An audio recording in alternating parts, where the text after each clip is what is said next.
السلام علیکم ورحمۃ اللہ وبرکاتہ۔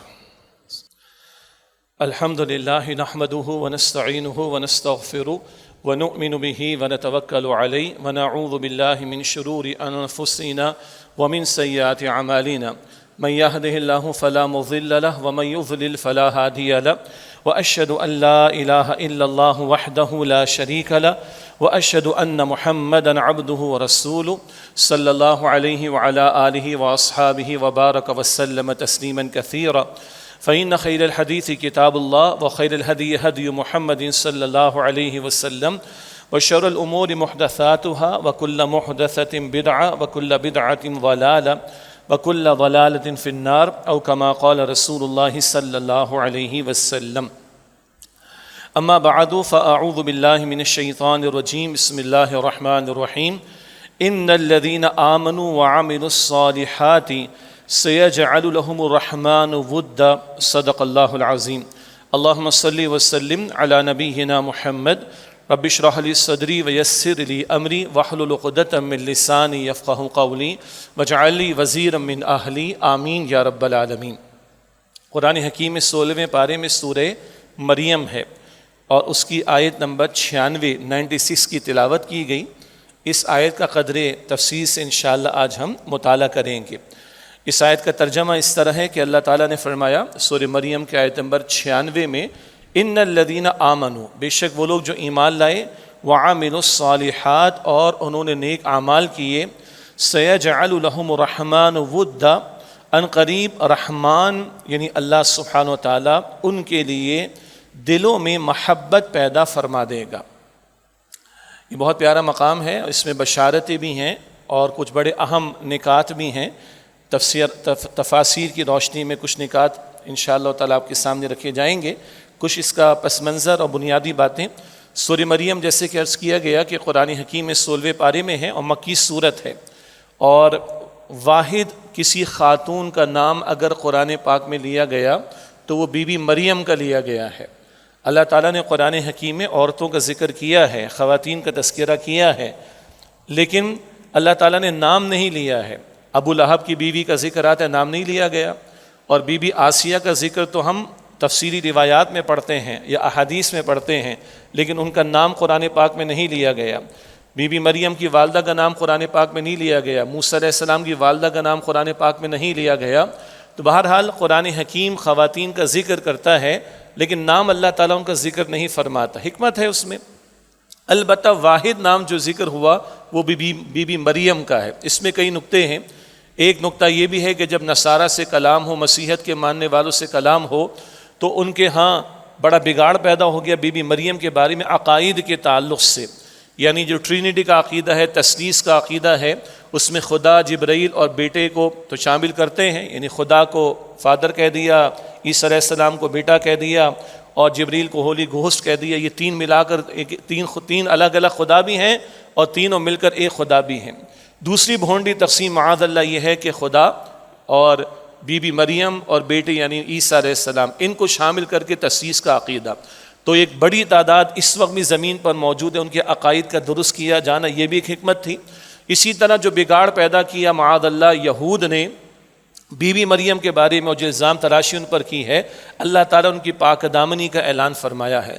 پھر قرآن پاک جس انداز سے بی بی مریم کا ذکر کرتا ہے، ان کی عظمت کا ذکر کرتا ہے، وَاصْطَفَاكِ عَلَىٰ نِسَاءِ الْعَالَمِينَ، جہان والوں پر ہے مریم تمہیں اللہ تعالیٰ نے چن لیا ہے، اس کا کوئی تذکرہ اس انداز سے بائبل میں بھی نہیں ملتا۔ یہ بہت سارے پہلو ہیں، اور ایک خاص وجہ یہ بھی ہے کہ عیسیٰ علیہ السلام کی ولادت بغیر والد ہوئی معجزانہ طور پر، ورنہ باپ کا ذکر ہوتا ہے، بیٹے کے نام کے ساتھ ذکر کر دیا جاتا ہے، لیکن جب عیسیٰ علیہ السلام کا ذکر آتا ہے تو عیسیٰ ابن مریم، عیسیٰ ابن مریم، یہ الفاظ بار بار قرآن کریم میں آتے ہیں۔ اور آخری بات یہ کہ کسی کرسچن کو، کسی مسیحیت کے ماننے والے بھائی کو یا بہن کو دعوت دینا بھی ہو تو اس کی نرمی، اس کے دل جوئی کے لیے یہ بتایا جائے کہ واحد کسی خاتون کا نام اگر قرآن پاک نے لیا وہ بی بی مریم کا، اور ان کا تذکرہ اس انداز سے قرآن پاک میں اللہ تعالیٰ نے فرمایا۔ بہرحال ایک بات تو یہ۔ دوسری بات، سورہ مریم اولین دور کی مکی صورتوں میں سے ہے، اور ہم جانتے ہیں کہ جب ہجرت حبشہ کا معاملہ پیش آیا، مائگریشن ٹو ایبیسینیا، اور نیگس یعنی نجاشی رحمۃ اللہ علیہ وہاں بادشاہ تھے، اور ان کے سامنے حضرت جعفر رضی اللہ تعالیٰ عنہ نے سورہ مریم کی آیات تلاوت کی تو ان کی آنکھوں میں آنسو جاری ہو گئے تھے۔ تو معلوم ہوتا ہے کہ ہجرت حبشہ سے پہلے سورہ مریم کا نزول ہوا ہے۔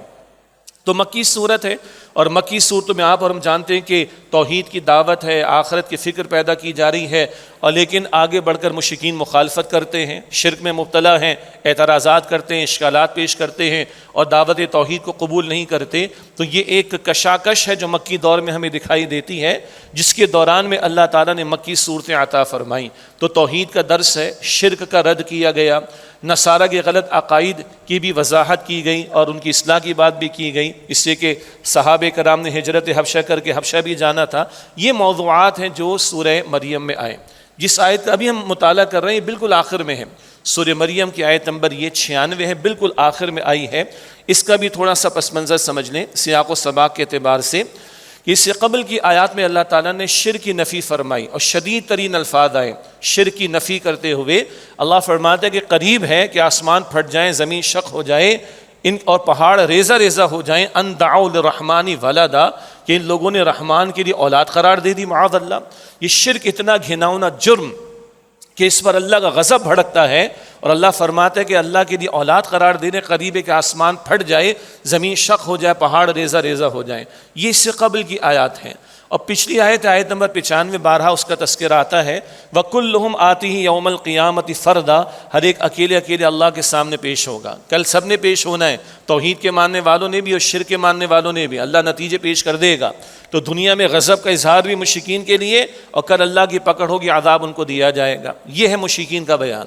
رحمان کے بندوں کا، محبوب بندوں کا معاملہ کیا ہوگا؟ وہ یہ آیت جس کا مطالعہ کر رہے ہیں۔ پچھلی آیات میں شرک نفی، اس پر اللہ کے غضب کا اظہار، اور کل قیامت کے دن پیشی کا تذکرہ آ گیا۔ اور اب یہ آیت ہے جس کا بھی مطالعہ کریں گے کہ جو لوگ ایمان لائے اور انہوں نے نیک اعمال کیے، ان قریب رحمان ان کے لیے دلوں میں محبت پیدا فرما دے گا۔ اس سے جو اگلی آیت ہے وہ بڑی پیاری ہے، وہ بھی بڑی قیمتی ہے دعوت کے اعتبار سے۔ سورہ مریم کی آیت نمبر 97 فَإِنَّمَا يَسَّرْنَاهُ بِلِسَانِكَ لِتُبَشِّرَ بِهِ الْمُتَّقِينَ وَتُنذِرَ بِهِ قَوْمًا لُدًّا۔ اے نبی، بے شک ہم نے اس قرآن کو آپ کی زبان پر آسان کیا تاکہ اس قرآن کے ذریعے آپ لوگوں کو بشارت دے، گڈ نیوز سنائیں، اور اس کے ذریعے لوگوں کو آپ وارن کریں، اللہ کے عذاب سے ڈرائیں۔ ایک نقطہ کیا ہے؟ قرآن کی دعوت آسان کر دی جائے گی، قرآن کا پھیلنا آسان کر دیا جائے گا۔ مکہ مکرمہ ہے، ظلم و ستم کے پہاڑ توڑے گئے، صحابہ اکرام کو اولاً حبشہ کی طرف، ابیسینیا کی طرف ہجرت کرنا پڑی، آئندہ ہجرت مدینہ کا معاملہ بھی آئے گا، لیکن کل اللہ آسانی عطا فرمائے گا۔ یہ قرآن پاک کی دعوت پھیلے گی، آج سارے عالم میں پھیلی ہوئی الحمدللہ۔ تو یہ بشارت بھی اللہ عطا فرما رہا ہے۔ یہ ہے جس کو ہم ریفرنس ٹو دا کانٹیکسٹ کہتے ہیں، سیاق اور سباق کہتے ہیں، اس کے اعتبار سے یہ آیت کہاں آئی ہے؟ یہ سورہ مریم کی آیت نمبر 96۔ اب آئیے اس کا مطالعہ شروع کرتے ہیں، اور مطالعہ کرنے کے حوالے سے پھر 2-3 بنیادی باتیں، 1-2 علمی نکات کے ساتھ، اور پھر تقریباً کوئی 15 نقطے ہیں جو اس آیت کی تشریح میں ہم سمجھنے کی کوشش کریں گے۔ بڑی حکمت کی باتیں انشاءاللہ ہم سب کے لیے ان میں ہمارے سامنے آئیں گی۔ ارشاد ہو رہا ہے سورہ مریم کی آیت نمبر 96 میں، ان الذین آمنوا وعملوا الصالحات، بے شک وہ لوگ جو ایمان لائے اور جنہوں نے نیک اعمال کیے، سیجعل لہم الرحمن ودا، ان قریب رحمان ان کے لیے دلوں میں محبت پیدا فرما دے گا۔ پہلی بات جو لوگ ایمان لائے، اور دوسری بات جنہوں نے نیک اعمال کیے۔ اچھا، سورت مکی ہے، اور مکی دور میں جب قرآن کریم نازل ہو رہا تھا مکہ مکرمہ میں، شریعت کے تفصیلی احکامات نہیں آئے۔ نماز کا حکم آ گیا تھا، پھر اس کی مزید تفصیل، 5 وقتہ نماز کا حکم وہ معراج کی شب میں عطا ہوا، کچھ صدقہ راہ خدا میں پیش کرنے کا تقاضا آیا، کچھ اخلاقی ہدایات اہل ایمان کو عطا کی گئیں۔ یہ بنیادی ہدایات ہیں۔ تو مکی دور میں اصل عمل صالح کیا تھا؟ مکی دور میں بہت توجہ کیجیے گا، اصل عمل صالح تھا ایمان قبول کرنے کے بعد اس پر ڈٹ جانا، اور اس پر جم جانا، اور اس پر استقامت کا مظاہرہ کرنا، اسٹیڈ فاسٹ رہنا، جس انگلش میں ہم کہتے ہیں۔ مکی دور میں 2/3 قرآن نازل ہوا، مکی صورتیں 2/3 قرآن پر مشتمل کم و بیش، اکثر ایمانیات کا تذکرہ، رسولوں کے حالات کا تذکرہ، توحید اور آخرت کا تذکرہ، رسولوں کی جو کشاکش جاری رہی قوموں کے ساتھ اس کا تذکرہ، کچھ اخلاقی ہدایات، رہنمائی اس کی عطا کر دی گئی۔ مدنی دور آتا ہے تو پھر زکوٰۃ کا حکم بھی آتا ہے، اور شراب کی حرمت بھی آتی ہے، سود کی حرمت بھی آتی ہے، زنا کی حرمت بھی آتی ہے، حج کا حکم بھی آتا ہے، عمرے کا تذکرہ بھی آتا ہے۔ ہاں، مکی صورت میں ہمیں قربانی کے ذکر میں ملتا ہے، تفصیل پھر مدنی صورتوں میں آ جاتی ہے۔ تو احکامات اکثر ہمیں مدنی صورتوں میں ملتے ہیں. تو توجہ کیجئے گا، جب مکی صورتوں میں ہم اعمال صالحہ کا مطالعہ کر رہے ہوں تو ایک مراد یہ بھی ہے کہ ایمان لا کر اس پر ڈٹ جانا، قائم ہو جانا، استقامت کا مظاہرہ کرنا. دو باتیں آ رہی، جو ایمان لائے، جنہوں نے نیک اعمال کیے. ایمان کا فقط دعویٰ کافی نہیں بلکہ اس کا اظہار عمل سے ہونا بھی ضروری ہے. اسی لیے بار بار قرآن پاک میں اعمال ایمان اور اعمال صالحہ کا ذکر ساتھ ساتھ آتا ہے. آخری صورتیں اکثر ہم کو یاد بھی ہیں، والعصر ان الانسان لفی خسر الا الذین آمنوا وعملوا الصالحات، ساتھ ساتھ آ رہے ہیں. سورۃ التین میں پڑھیں الا الذین آمنوا وعملوا الصالحات، ساتھ ساتھ آ رہے ہیں. البقرہ کے شروع میں آ جائیں الذین یؤمنون بالغیب، یہ ایمان کا ذکر ہے. ویقیمون الصلاۃ، وہ نماز قائم کرتے ہیں، یہ عمل کا ذکر ہے. تو ایمان اور عمل ساتھ ساتھ چلتے ہیں. ہاں ایک بات بچپن سے ہمیں یاد ہے، دہرا لیتے ہیں. ایمان مجمل ہم پڑھتے ہیں، سمرائزڈ بلیف، آمنت باللہ کما ہوا باسمائہ وصفاتہ وقبلت جمیع احکامہ اقرار باللسان وتصدیق بالقلب. میں ایمان لایا اللہ پر جیسا کہ وہ ہے اپنی ذات اور صفات کے ساتھ، اور میں نے اس کے تمام احکام کو قبول کیا، مانا زبان سے اقرار کیا، دل سے تصدیق کی. ایک ہے زبان سے اقرار کرنا، ایک ہے دل سے تصدیق کرنا. ایک ہے وربل افرمیشن، زبان سے اقرار کرنا، ایک ہے ہارٹ فیلٹ ٹیسٹیفیکیشن، دل سے تصدیق کرنا. اور توجہ کیجئے گا، جب تک اسلام کا دعویٰ ہے اور ایمان زبان کی نوک تک محدود ہے تو شراب بھی نظر آئے گی، چوری بھی نظر آئے گی، زنا بھی نظر آئے گا. میں نہیں کہہ رہا، یہ رسول اللہ علیہ السلام کا فرمان ہے بخاری شریف میں بھی. کوئی بندہ حالت ایمان میں چوری نہیں کرتا، شراب نہیں پیتا، زنا نہیں کرتا، دل میں اللہ کی ذات کا یقین نہیں ہے کہ وہ مجھے دیکھ رہا ہے. کیمرے کا یقین تو ہے، خبردار کیمرے کی آنکھ آپ کو دیکھ رہی، خوب بچتے ہیں بھائی. اللہ دیکھ رہا ہے، اس کا یقین ہے کہ نہیں؟ اگر یہ یقین ہوگا کہ اللہ مجھے دیکھ رہا ہے، اور یہ یقین ہوگا کہ مالک یوم الدین، اللہ واقعتاً بدلے کے دن کا مالک ہے، Lord of the Day of Judgement, مجھے اس کے سامنے پریزنٹ ہونا ہے. میں دنیا سے بچ سکتا ہوں، چھپ سکتا ہوں، میں اللہ سے بچ نہیں سکتا، چھپ نہیں سکتا. دنیا میرے ظاہر کو دیکھ سکے گی، اللہ میرے باطن کو بھی دیکھتا ہے. دنیا روشنی میں مجھے دیکھ سکتی ہے، میرا رب ساتھ تاریکیوں میں مجھے دیکھتا ہے، میرے ساتھ ہوتا ہے. ہوا معکم اینما کنتم، جہاں کہیں بھی ہو اللہ تمہارے ساتھ ہے. تو ایک ہے زبان کا اقرار، اس کے ساتھ بے نمازی بھی ہوں گے لوگ، سود خوری بھی کریں گے، زنا بھی کریں گے، اور شراب بھی پئیں گے، سب کچھ کریں گے. لیکن اگر ایمان دل میں ہے اور اگر واقعتاً دل میں ہے تو عمل ثبوت پیش کرے گا. رسول اللہ فرماتے صلی اللہ علیہ وسلم، جس کو نماز کی طرف آتے دیکھو، 5 وقتہ نماز کی طرف آتے دیکھو، اس کے ایمان کی گواہی. تو ایمان ہے تبھی تو آ رہا ہے نماز کی طرف. اس کا دوسرا مطلب کیا ہے؟ نہیں آ رہا تو پھر ایمان کدھر ہے؟ دعویٰ ہے، ثبوت نہیں ہے اس کا. اس ایمان کی بات ہو رہی ہے جو دل میں ہوتا ہے، ہارٹ فیلٹ ٹیسٹیفیکیشن والا ایمان، تو عمل اس کا ثبوت پیش کرتا ہے. اس ایمان کی بات آ رہی ہے. دوسری بات وعاملوا الصالحات، وہ لوگ جو ایمان لائے جنہوں نے نیک اعمال کیے. ایک عمل صالح کیا ہے؟ مکی دور میں شریعت کے تفصیلی احکامات مدنی دور میں آئے. مکی دور میں اسلام قبول کرنا، ایمان کی دولت قبول کرنا، ڈٹ جانا. بلال رضی اللہ عنہ کے سینے پر بھاری پتھر دھوپ کی تپش کے دوران میں رکھا جائے تو بلال کہے احد احد، ایک اکیلا تنہا، اللہ میری جان جاتی ہے تو جائے، یہ ایمان کی دولت میں نہیں چھوڑ سکتا. یہ ہے مکی دور کا عمل صالح. خباب کو دیکھتے انگاروں پر لٹایا جائے رضی اللہ عنہ، اور ان کی چربی پگھلے پیٹ کی تو انگارے بجھیں اور وہ جو پیٹ ہے جل کر سیاہ ہو جائے. یہ ہے مکی دور کا عمل صالح. یہ ہے مکی دور کا عمل صالح. ایمان قبول کر کے ڈٹ جانا. اب جو مشکل آئے سو آئے برداشت کرنی، جو تقاضا آئے سو آئے اس کے لیے تیار رہنا ہے، جو ہارڈ شپ آئے تو آئے اس کو برداشت کرنا ہے، جو مخالفت ہو سو ہو برداشت کرنا ہے. یہ مکی دور کا عمل صالح ہے. ہاں بعد میں شریعت کے احکامات آ گئے. پھر اب عمل صالح کیا ہے؟ حقوق اللہ بھی شامل، حقوق العباد بھی شامل.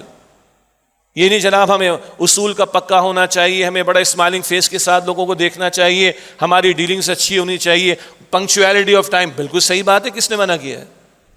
اللہ کے ساتھ بھی کمٹمنٹ ہے نا، اللہ کے ساتھ بھی تو معاملہ ٹھیک ہونا چاہیے. تو حقوق اللہ بھی شامل اور حقوق العباد بھی شامل. پھر ہم امتی ہیں محمد مصطفیٰ کریم کے صلی اللہ علیہ وسلم. ہمارا اعمال صالحہ کا معاملہ اپنی ذاتی نیکی تک محدود نہ رہے. اب اللہ کے دین کی دعوت دینا بھی عمل صالح میں داخل، اللہ کے دین کے نفاذ کی جد و جہد کرنا بھی عمل صالح میں داخل، اللہ کے دین کے لیے وقت کو، جان کو، مال کو، اولاد کو، صلاحیتوں کو، ریسورسز کو، ایکسپرٹیز کو لگانا کھپانا، یہ بھی اعمال صالحہ میں داخل ہے. کیوں؟ سب سے بڑھ کر عمل صالح کرنے والے انبیاء علیہم السلام، اور سب سے بڑھ کر امام الانبیاء محمد مصطفیٰ کریم صلی اللہ علیہ وسلم، ان سے بڑا کوئی نیک ہو سکتا ہے؟ تو وہ تو دعوت دین کا کام بھی کر رہے ہیں، طائف کی گلیوں میں جو کچھ وہ ہم جانتے ہیں، وہ اقامت دین کا کام کر رہے ہیں، نفاذ دین کی جد و جہد کر رہے ہیں، ہجرت بھی کر رہے ہیں، اپنا خون اطہر بھی طائف اور احد کے میدان میں بہا رہے ہیں، اور راہ خدا میں صحابہ کی جانوں کے نذرانے بھی پیش کر رہے ہیں۔ ان سے بڑھ کر عمل صالح کرنے والا کون ہوگا؟ تو عمل صالح کا یہ آل انکلوسیو پیکج بھی سامنے رہے۔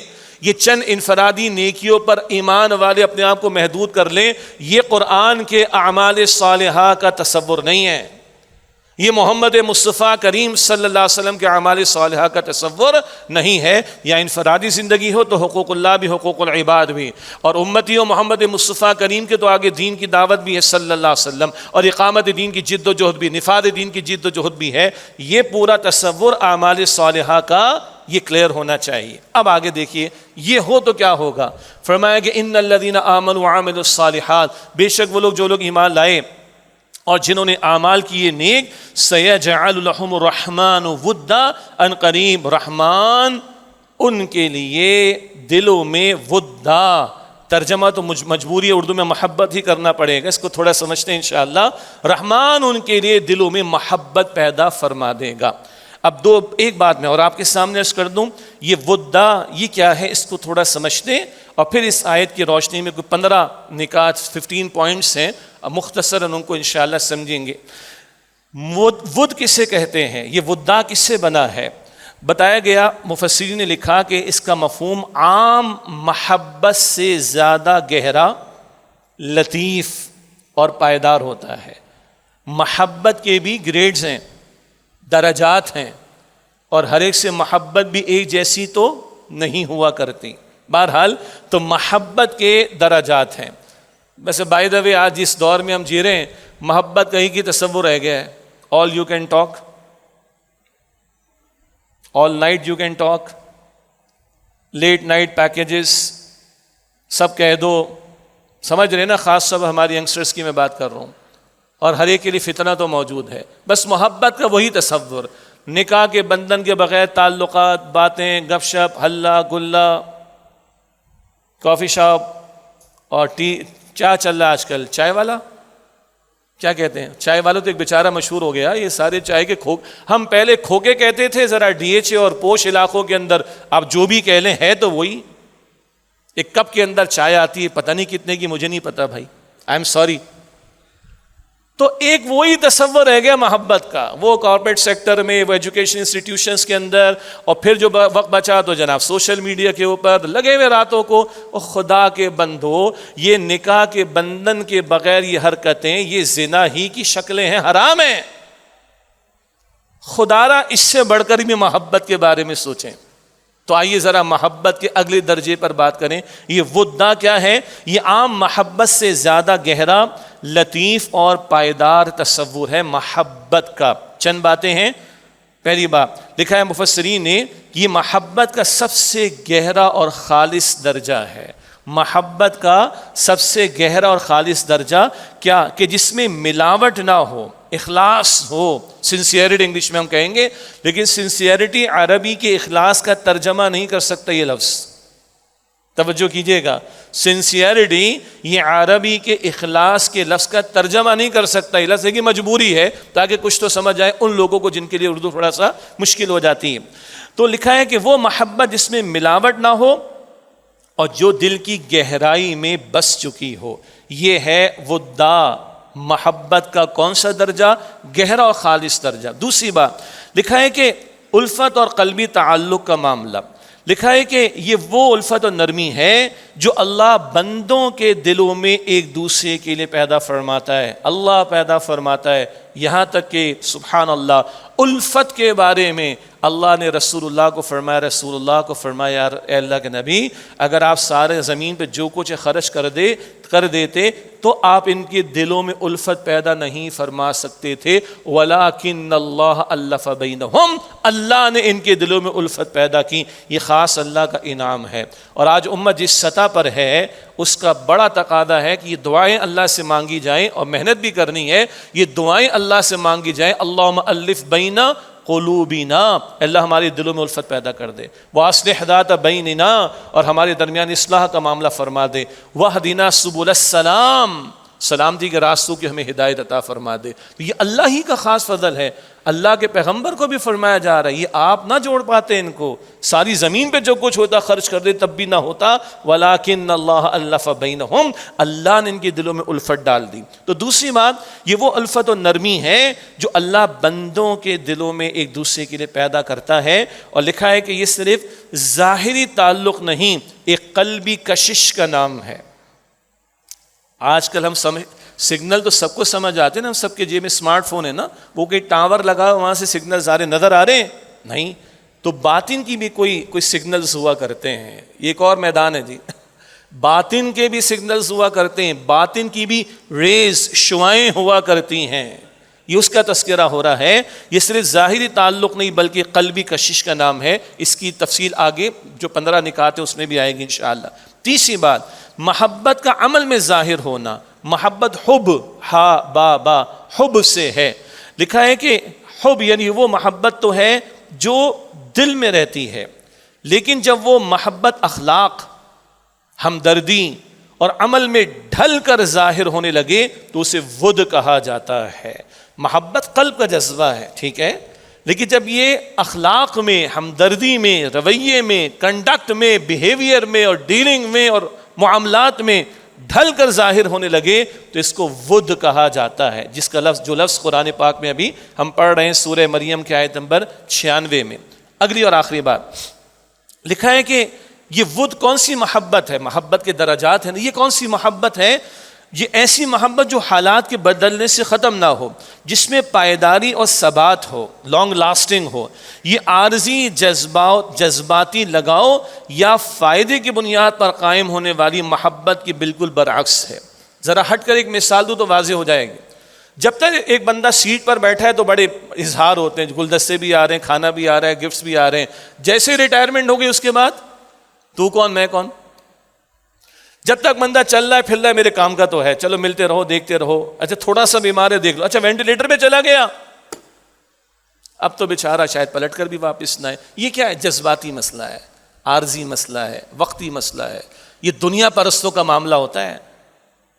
اور ناراض نہ ہوئیے گا، اگر ایمان دل میں نہ ہو تو پھر ہماری بھی یہی باتیں ہوتی ہیں پھر، لیکن اگر ایمان دل میں ہوگا اور یہ مودت ہوگی تو دنیا سے جانے کے بعد بھی ہاتھ اٹھیں گے جانے والے کے لیے، رب ارحمہما کما ربیانی صغیرا، ربنا اغفر لنا ولاخواننا الذین سبقونا بالایمان۔ اور ادھر پہنچنے والا سورہ یاسین کی تلاوت کرتے ہیں، وہ شہید ہوا ادھر جنت میں، وہ کہہ رہے کاش میری قوم کو پتہ چل جائے، بھائی میرا تو اللہ نے اعزاز کیا، اتنا بڑا مقام عطا کر دیا، وہ ادھر جنت کی نظارے اس کو کرائے جا رہے ہیں، وہ برزخ میں ہے شہید۔ سورہ یاسین کا واقعہ 23 پارے کے شروع میں، وہ برزخ میں ہے شہید، اور دنیا والوں کے بارے میں فکر مند ہے، کاش ان کو پتہ چل جائے کہ میرے رب نے کیا میرا اکرام کیا۔ او بھائی، یہ حقیقی ایمان دل میں ہو اور اس کی بنیاد پر یہ ود والی محبت ہو تو یہ رشتہ ختم نہیں ہوتا ہے، یہ پائیدار محبت ہوا کرتی ہے۔ اللہ یہ یقین، یہ احساس مجھے اور آپ کو، ہم سب کو عطا فرمائے۔ حاصل کلام کیا ہے؟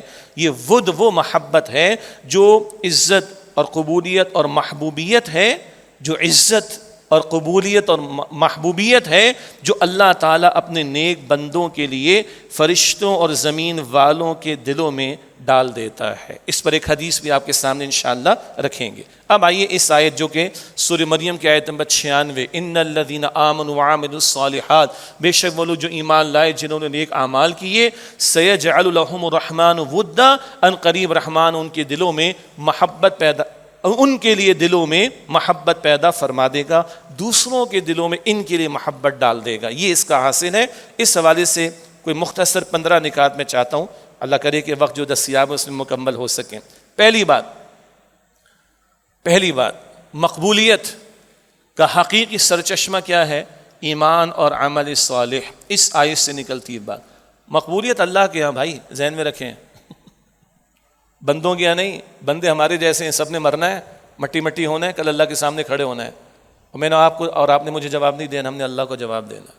اس اعتبار سے بھی اور ادھر دنیا میں بھی مقبولیت حقیقی معنوں میں اس کا اصل سرچشمہ وہ اللہ کا کلام بتا رہا ہے، وہ ایمان اور عمل صالح ہے۔ لکھا ہے کہ انسانوں کے دلوں میں یہ سچی اور پائیدار محبت صرف اور صرف ایمان اور اعمال صالحہ کے ذریعے ہی پیدا ہو سکتی ہے۔ حقیقی محبت کوئی ہم سے کرنے لگے، اس آیت کے ذریعے پتہ چل رہا ہے وہ ایمان اور اعمال صالحہ سے ہی مل سکتی ہے۔ کچھ دنیا کی تدابیر، کچھ بناوٹی قسم کی باتیں، کچھ ادھر ادھر کا ہلا گلا، کوئی مصنوعی آرٹیفیشل قسم کی چیزوں کو اختیار کرنا، یہ پائیدار چیزیں نہیں۔ حقیقی سرچشمہ مقبولیت کا، محبت کے حصول کا، وہ ایمان اور اعمال صالحہ۔ یہ پہلی بات۔ دوسری بات، اس آیت میں اللہ کا صفاتی نام کیا آیا؟ الرحمن۔ رحمان یہ محبت ان کے لیے پیدا کر دے گا۔ اس میں لکھا ہے کہ یہ دلوں میں الفت پیدا ہونا یہ آپ کی میری کمائی اور محنت سے نہیں ہوگا، آپ کی میری محنتوں سے نہیں ہوگا، یہ اللہ کے فضل سے ہوگا، اللہ کی عطا سے ہوگا۔ ہاں، ایک نقطہ اور بھی اس میں ہے، یہ رحمان کا لفظ جب آتا ہے تو قرآن پاک میں عباد الرحمن کا ذکر بھی آتا ہے۔ سورہ فرقان کے آخر میں ہمارے منتخب نصاب کے دروس میں اس کا درس بھی ہوتا ہے، رحمان کے بندے بھی کہا اللہ نے۔ تو اللہ چاہتا ہے کہ بندوں میں اللہ کی یہ صفت رحمان، اس کا عکس نظر آئے۔ بچپن سے ایک حدیث شریف ہمیں یاد ہے، تم زمین والوں پر رحم کرو، آسمان والا تم پر رحم فرمائے گا۔ اچھا، یہ رحمت کی کیفیت بھی ہمارے اندر پیدا ہو تو رحمان پہ دلوں میں الفت پیدا کرے گا۔ البتہ اصل نقطہ کیا تھا؟ یہ جو دوسروں کے دلوں میں ہمارے لیے محبت کا پیدا ہونا، الفت کا پیدا ہونا، یہ خاص اللہ کا فضل، اللہ کا انعام۔ یہاں تک کہ جیسے تھوڑی دیر پہلے ذکر ہوا، رسول اللہ علیہ السلام کو فرمایا گیا وَلَٰكِنَّ اللَّهَ أَلَّفَ بَيْنَ قُلُوبِهِمْ، اللہ نے ان کے دلوں میں الفت ڈالی ہے۔ اللہ ہی ہے جو دلوں کو جوڑنے والا، دلوں میں محبت ڈالنے والا ہے۔ اللہ ہمیں یقین عطا فرمائے، اللہ ہمیں یقین عطا فرمائے۔ تیسری بات، بہت ہی پیاری حدیث کی روشنی میں، فرشتوں اور زمین والوں کے لیے اعلان، فرشتوں، آسمان والوں، زمین والوں کے لیے اعلان کیا؟ حدیث بخاری شریف، مسلم شریف میں اسی آیت کے ذیل میں حدیث پیش بھی کی جاتی۔ اللہ کے رسول صلی اللہ علیہ وسلم نے فرمایا، بخاری مسلم شریف میں روایت ہے، اللہ جب کسی بندے سے محبت فرماتا ہے، اللہ جب کسی بندے سے محبت فرماتا ہے تو اللہ جبرائیل کو حکم دیتا ہے اس سے تم محبت کرو۔ پھر اللہ فرماتا ہے جبرائیل کو آسمان والوں سے کہو ان کے دل میں ڈالو کہ اس بندے سے محبت کریں، بندہ زمین پر، آسمانوں میں فرشتے اس سے محبت کریں۔ پھر اللہ فرماتا ہے زمین والوں کے دل میں ڈالو کہ اس بندے سے محبت کرے۔ اللہ اگر کسی بندے سے محبت کرے، اللہ آسمان والوں کے دل میں ڈالتا ہے، زمین والوں کے دل میں ڈالتا ہے اس بندے سے محبت کرو۔ البتہ پریکٹیکل سائڈ کیا ہے؟ اللہ کی محبت کن کے لیے ہے؟ باغیوں کے لیے، سرکشوں کے لیے، نافرمانوں کے لیے، معصیت کرنے والوں کے لیے، اللہ سے غافل ہو جانے والوں کے لیے نہیں۔ وہی بات، ان الذین آمنوا وعاملوا الصالحات، ایمان لاؤ، ایمان کے تقاضوں پر عمل کرو، اور وہ جامع تصور سامنے آ گیا اعمال صالحہ کا۔ لپ سروسنگ نہیں، ایمان کے دعوے نہیں کہ چندر پال اس سے ہندو بنا کہ گوپال کے گھر میں پیدا ہو گیا، مائیکل اس سے کرسچن بنا کہ وہ جارج کے گھر میں پیدا ہو گیا، ہم اس لیے مسلمان ہو گئے کہ ہمارے ابا مسلمان تھے، دیٹس اٹ۔ نہ بھائی نہ، حقیقی ایمان جو دل میں ہو اس کا اظہار عمل میں ہوگا، یہ ہوگا تو اللہ کی محبت ملے گی، اور جب یہ ہو اللہ آسمان والوں کے دل میں ڈالے گا، زمین والوں کے دل میں ڈالے گا اس بندے سے وہ محبت کرے۔ یہ تیسری بات تھی۔ چوتھی بات، ہیڈنگ بڑی پیاری ہے کہ مصنوعی مقبولیت بمقابلہ ربانی محبت۔ ایک مصنوعی مقبولیت ہے، آج کل بہت ہے جی، اتنے لائکس ہیں، اتنے ویوز ہیں، اتنا یہ ہے اور اتنا وہ ہے۔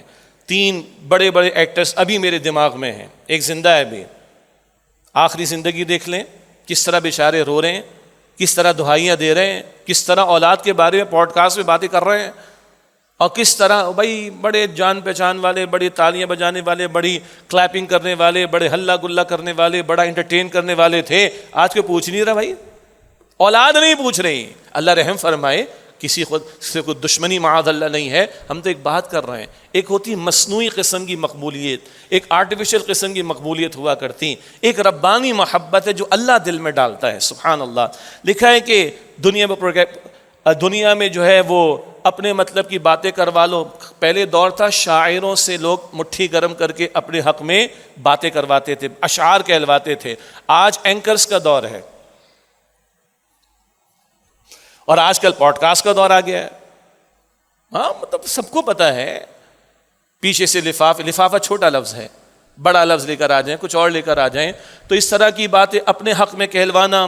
اسی طریقے پر جناب کو ظاہری ٹھاٹ باٹ کی بنیاد پر، ظاہری دولت کی بنیاد پر، یہ ہٹو بچوں کی صدائیں، یہ پروٹوکولز کا معاملہ، سامنے سے گزرتے 10 لوگ بیچارے کھڑے ہوتے ہیں، وہ بھی گالیاں دے رہے ہوتے ہیں. جب تک کمرے میں کوئی سٹاف ہوتا ہے بیچارہ سر جھکا کے کھڑا ہوتا ہے، باہر جاتا ہے تو پیچھے گالیاں پڑ رہی ہوتی ہیں. تو ظاہر کی مقبولیت تو ہے، یہ ظاہر کی ہے. حقیقی کیا ہے؟ وہ ربانی محبت ہے جو اللہ عطا کرتا ہے، محبت دل میں ڈالتا ہے اور وہ دائمی محبت ہوتی. آپ اپنے آپ سے پوچھیں، میں اپنے آپ سے پوچھوں، ہمارے ماں باپ اللہ ان پر رحمت نازل فرمائے، ہمارے اساتذہ اللہ ان پر رحمت نازل فرمائے. آگے ہم بات کریں گے انبیاء کے بارے میں، اولیاء کے بارے میں، بلکہ صحابہ پہلے، صحابہ کے بارے میں. آج بھی ان کے لیے ہاتھ اٹھتے ہیں کہ نہیں اٹھتے؟ یہ کس سے محبت ڈالی؟ اللہ اکبر کبیرہ. جن کو دیکھا، اللہ اکبر، جن کو دیکھا نہیں ہے، صدیق اکبر کو دیکھا ہے رضی اللہ عنہ، عمر فاروق کو دیکھا ہے رضی اللہ عنہ؟ نہیں دیکھا ہے. اور آگے آ جائیں، امام مالک کو دیکھا، امام شافعی کو دیکھا، امام ابو حنیفہ کو دیکھا، امام احمد بن حنبل کو دیکھا، امام ابن تیمیہ کو دیکھا؟ نہیں. عزت سے نام لیتے. قریب کے علماء کے بارے میں آ جائیں، شکلیں نہیں دیکھی، عزت سے واٹ از دس. یہ پائیدار محبت ہے. کون ڈالتے دل میں؟ اللہ سبحانہ و تعالی. پانچویں بات، دلوں پر اختیار اللہ کا ہے. بھائی دلوں پر اختیار اللہ کا ہے. اسی لیے آیت کیا بتا رہی ہے؟ رحمان دلوں میں محبت ڈالے گا. اور جب انسان رحمان کا ہو جائے تو رحمان مخلوق کے دلوں کو اس انسان کی طرف موڑ دیتا ہے. جب رحمان کا ہو جائے بندہ، محبت کون ڈالے گا؟ آیت بتا رہی ہے نا. میں تو آپ اور میں قرآن پر ایمان رکھتے ہیں، اللہ کا کلام ہے. آیت بتا رہی کہ رحمان ان کے لیے دلوں میں محبت ڈال دے گا. تو بھائی رحمان کے بنو نا، اس کے ساتھ سچے ہو جاؤ، اس کے ساتھ کمیٹڈ ہو جاؤ، اس کے لیے سب سے بڑھ کر محنت کرنے والے ہو جاؤ. وہ جو قرآن کہلواتا ہے، بقرعید کے موقع پہ، قربانی کے موقع پر میں وہ الفاظ ادا کرتے ہیں. سورۃ الانعام آیت نمبر 162، قل ان صلاتی و نسکی و محیای و مماتی للہ رب العالمین. بے شک میری نماز اور میری قربانی اور میرا جینا اور میرا مرنا سب اللہ کے لیے تمام جہانوں کا رب ہے. میری زندگی کا مقصد تیرے دی کی سرفرادی، میں اسی لیے مسلمان، میں اسی لیے نمازی. تم رحمان کے ہو جاؤ، رحمان مخلوق کے دلوں کو تمہاری طرف موڑ دے گا. اللہ اکبر کبیرہ. چھٹی بات،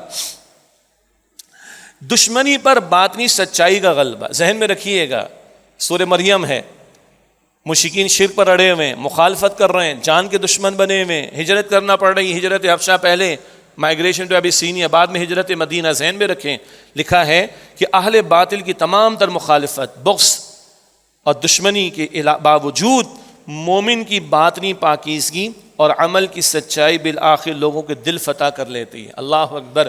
بلال کو لوگوں نے دیکھا ہے مارے کھاتے ہوئے رضی اللہ عنہ. خباب کو لوگوں نے دیکھتے انگاروں پر جلتے ہوئے دیکھا ہے. لوگوں کے دل نے گواہی دی. کوئی اتنی بڑی حقیقت بلال کو مل گئی، کوئی اتنی بڑی حقیقت خباب کو مل گئی. یہ جان دینے کو تیار ہیں مگر یہ محمد کی بات کو چھوڑنے کو تیار نہیں صلی اللہ علیہ وسلم. بتائیے دل نرم ہوئے ہوں گے کہ نہیں لوگوں کے؟ اور جب ظالموں جابروں کا جبر ہٹا، فتح مکہ ہو گئی، وَرَأَيْتَ النَّاسَ يَدْخُلُونَ فِي دِينِ اللَّهِ أَفْوَاجًا. لوگ جوق در جوق اللہ سبحانہ وتعالیٰ کے دین میں داخل ہو گئے. اسی تو لکھا ہے کہ دشمنی پر باطنی سچائی کا غلبہ. یہ کتنی مخالفت باطل کرنے والا ہو لیکن اگر ایمان والے حق پر ڈٹے ہوں تو بالآخر یہی ان کا عمل، یہی ان کی سچائی لوگوں کے دلوں کو جیت لیتی ہے. میں نے آپ کے سامنے واقعات رکھے نا کہ آسٹریلیا کی عورتوں نے فلسطین کی عورتوں کے طرز عمل کو دیکھ کر اسلام قبول کیا ہے. واقعات بار بار میں نے آپ کو سنایا، آپ مجھ سے زیادہ جانتے ہیں. یہ کوئی ہوائی باتیں نہیں ہیں، یہ کوئی راکٹ سائنس نہیں ہے اس کو سمجھنا. ہم 2026 عیسوی میں بیٹھے ہوئے ہیں، 1448 ہجری میں بیٹھے ہوئے ہیں. اللہ آج بھی مثالیں ہمارے سامنے رکھ رہا ہے. آج کی ان مسلمان عورتوں کی استقامت کو دیکھ کر، ان بچوں کی استقامت کو دیکھ کر، ادھر رو رو کر 50 عورتیں آسٹریلیا میں ایٹ اے ٹائم جو اسلام قبول کرتی ہیں. یہ کیا ہے؟ اس باطل کے مقابلے میں کردار کی گواہی. یہ دلوں کو جیتنے والی شے ہے. 7ویں بات، دعوت دین کے لیے سازگار ماحول. سبحان اللہ. بھائی لوگوں کے دلوں میں محبت کا پیدا ہو جانا دعوت کے کام کے لیے مفید ہوگا. لوگوں کے دل کا داعی، دین کی دعوت دینے والے کی طرف مائل ہو جانا دعوت کے کام کے لیے مفید ہوگا. اور یہ دعوت کا کام کرنا صرف مسجد کے خطیب صاحب یا امام صاحب یا معلم صاحب یا مولوی صاحب یا استاد صاحب کا کام نہیں. میں اور آپ سب امتی محمد مصطفیٰ کے صلی اللہ علیہ وسلم، یہ کام مجھے اور آپ نے کرنا ہے.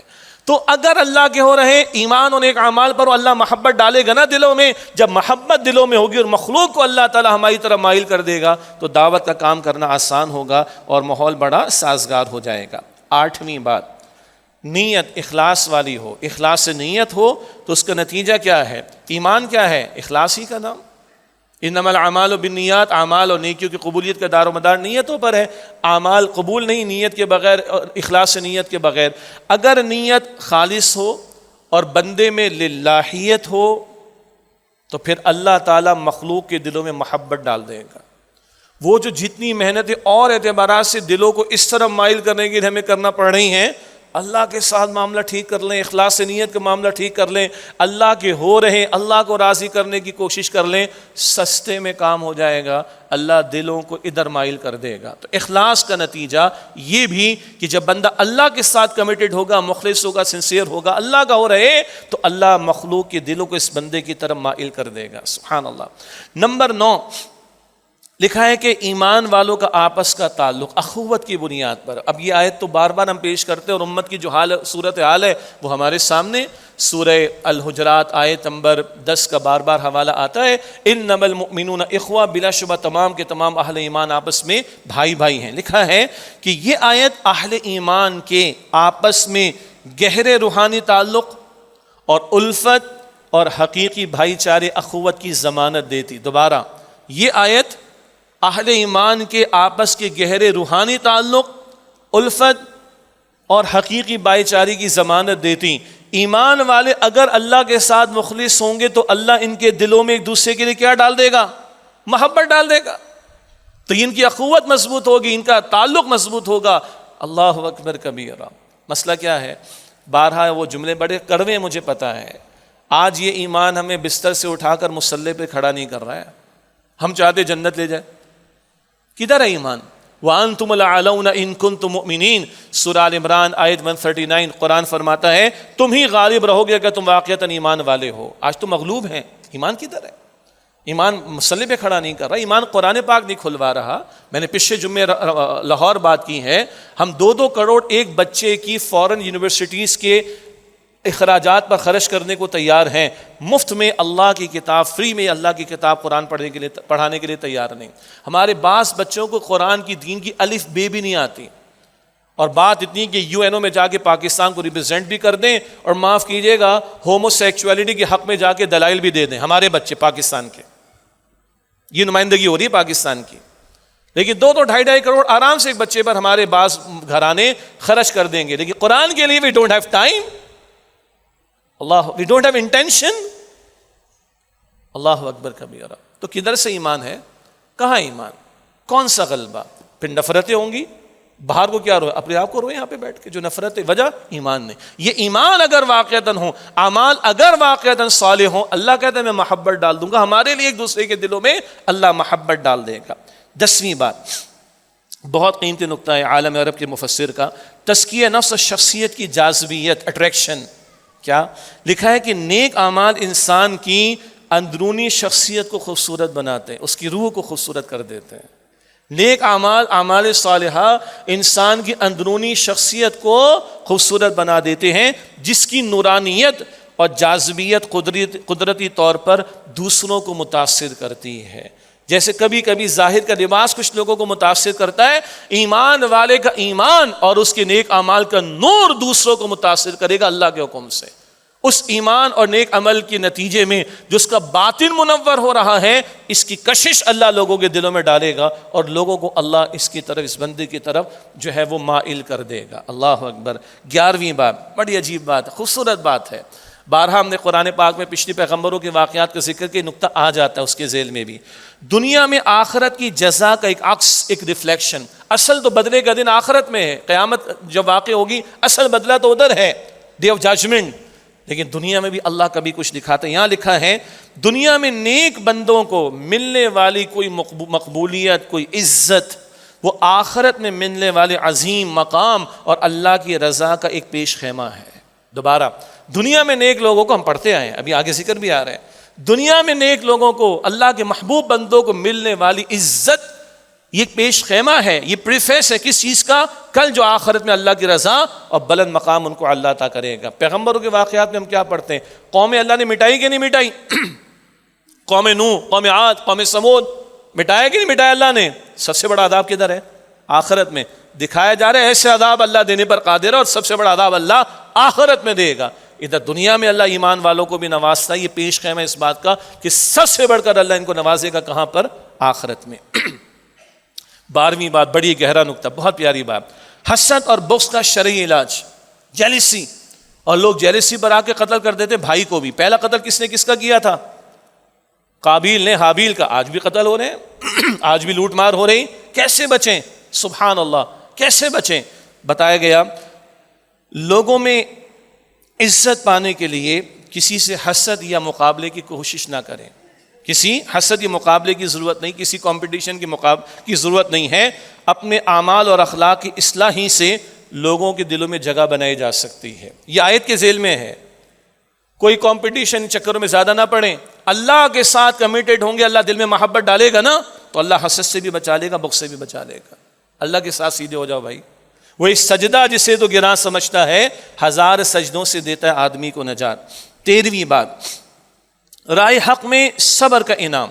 مکی صورت ہے، بڑی مشقتیں ہیں۔ فَإِنَّ مَعَ الْعُسْرِ يُسْرًا قرآن بتاتے سورہ شرح میں، وَاصْبِرْ عَلَىٰ مَا يَقُولُونَ قرآن بتاتے مکی صورتوں میں، فَاصْبِرْ صَبْرًا جَمِيلًا خوبصورت صبر کیجئے نبی صلی اللہ علیہ وسلم مکی صورتوں میں۔ وَمَا صَبْرُكَ إِلَّا بِاللَّهِ، آپ کا صبر کرنا اللہ کی توفیق سے ہوگا۔ ذہن میں رکھیں مکی صورت ہے جس کی آیت نمبر سورہ مریم کی آیت 96 کا مطالعہ کر رہے ہیں۔ ابتدا میں حق کی راہ میں مشکلات آتی ہیں، صبر کے مراحل آتے ہیں، لیکن ثابت قدمی اگر بندہ دکھائے، جو کہ ایمان اور عمل صالح کا تقاضا ہے، اسٹیٹ فاسٹ رہنا، کھڑے رہنا، ڈٹے رہنا، جمے رہنا، استقامت کا مظاہرہ کرنا، اگر ان مصائب میں مشکلات میں بندہ استقامت کا مظاہرہ کرے تو بالآخر اللہ تعالی محبت اور عزت ایمان والوں کو عطا فرماتا ہے۔ 14ویں بات، پوائنٹ نمبر 14، انبیاء، صحابہ اور اولیاء کی دائمی یادگار، ہمیشہ ان کا ذکر جاری رہتا ہے، آج بھی ہے۔ ابھی نماز ادا کی ہم نے، سنت ادا کی، پھر ادا کریں گے۔ اللہم صلی علی محمد وعلی آل محمد، آگے کما صلیت علی ابراہیم، ابراہیم علیہ السلام کا ذکر آ رہا ہے۔ سبحان ربک رب العزت عما یصفون وسلام علی المرسلین، تمام رسولوں کا ذکر آ رہا ہے۔ اور جس کسی کا نام لیتے ہیں ادب سے لیتے ہیں، عزت سے لیتے ہیں، رول ماڈل سمجھتے ہیں، رہنمائی لیتے ہیں۔ اللہ اکبر کبیرہ۔ یہ کیا ہے؟ لکھا ہے انبیاء، صحابہ، صالحین کے دنیا سے جانے کے بعد بھی صدیاں گزر گئیں، کروڑوں دلوں میں ان کی محبت اور احترام اس آیت کی سچی عملی تفسیر، دلوں میں، کروڑوں دلوں میں ان کی محبت موجود ہے۔ اللہ اکبر کبیرہ، یہ اس آیت ہی کا عملی اظہار ہے۔ آخری نقطہ 15واں، ایک بہت پیارا نقطہ، خوف اور تنہائی کا خاتمہ، بہت پیارا نقطہ ہے۔ جو شخص اللہ کے ساتھ اپنا تعلق مضبوط کر لیتا ہے، اللہ تعالیٰ اسے مخلوق میں تنہا نہیں چھوڑتا۔ اللہ دل میں محبت ڈالتا ہے نا، جو اللہ سے تعلق کو مضبوط کر لیتا ہے، اللہ تعالیٰ اسے مخلوق میں تنہا نہیں چھوڑتا، بلکہ اس کے ارد گرد مخلص اور محبت کرنے والے بندے پیدا فرما دیتا ہے۔ اللہ نے حضور کو صحابہ عطا فرمائے، جانیں دی ہیں حضور کے مشن کے لیے، جانیں دی، تنہا نہیں چھوڑا ہے۔ اللہ اکبر کبیرہ، جو اللہ پر ایمان اور نیک اعمال کا ثبوت پیش کرے، اللہ تنہا نہیں چھوڑے گا اس سے، اور مخلوق میں تنہا نہیں چھوڑے گا، بلکہ اس کے لیے محبت کرنے والے بندے پیدا فرما دے گا۔ یہ بہت ہی میں سمجھتا ہوں پیارے نکات ہیں۔ اللہ مجھے بھی یقین عطا فرمائے اور ہم سب کو اور آپ کو بھی یقین عطا فرمائے، عمل کی توفیق عطا فرمائے۔ مختصراً عالمی حالات جس کے اثرات ہم پر بھی ہیں، ہم دیکھ رہے ہیں کہ امریکہ ایران جنگ کا معاملہ اور طویل ہو رہا ہے، اور دونوں طرف سے کارروائیاں، اور اس کے نتیجے میں کچھ اور باتیں بھی سامنے آنا شروع ہو گئیں۔ اور ٹرمپ، آج تو میں لفظ استعمال کرنا چاہ رہا ہوں، ٹرمپس ٹریپ والی بات، اصل کیا ہے؟ جناب وہ سعودی عرب کو کہہ رہے ہیں کہ ہم آپ کے ساتھ پرامن پیسفل آبجیکٹیوز کے لیے ہم آپ کے ساتھ جوہری معاہدہ کرنا چاہ رہے ہیں، نیوکلیر پیکٹ کرنا چاہ رہے ہیں، شرط یہ کہ آپ کو ابراہیم ایکارڈ میں شامل ہونا پڑے گا، جس کا دوسرا مطلب کیا ہے؟ اسرائیل کو تسلیم کرنا پڑے گا۔ تو وہ نکل کر باتیں سامنے آ رہی ہیں، یہ ٹریپ ہے اور کیا ہے؟ اصل وہی زائنسٹ موومنٹ، وہی صہیونیوں کا گریٹر اسرائیل کا منصوبہ۔ اور اب بات کیا چلی کہ ایران بہرحال اس کی سپورٹ ہے حوثیوں کے لیے جو سعودیہ کے خلاف کارروائیاں کر رہے ہیں، اور نتیجہ کیا ہے؟ اب مسلمان آپس میں دستوں گریباں ہوں گے، اور بٹ نیچرل پاکستان اور سعودی عرب کا جو ایک معاہدہ بھی ہے دفاعی، اگر وہ نتیجہ اس کا نکلتا ہے ایکٹیویٹ ہونے کا، تو سوچیے بات کہاں سے کہاں تک جائے گی۔